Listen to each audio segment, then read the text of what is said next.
துதிப்போர்க்கு வல்வினை போம் துன்பம் போம், நெஞ்சில் பதிப்போர்க்கு செல்வம் பலித்து கதித்தோங்கும், நிஷ்டையும் கைகூடும் நீ மலரருள் கந்த சஷ்டி கவசந்தனை, அமரரிடர் தீர அமரம் புரிந்த குமரனடி நெஞ்சே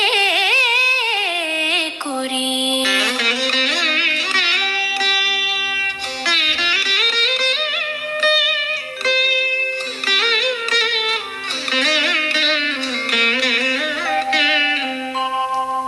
சஷ்டியை நோக்க சரவண பவனார் சிஷ்டரு குதவும் செங்கதிர்வேலோன்,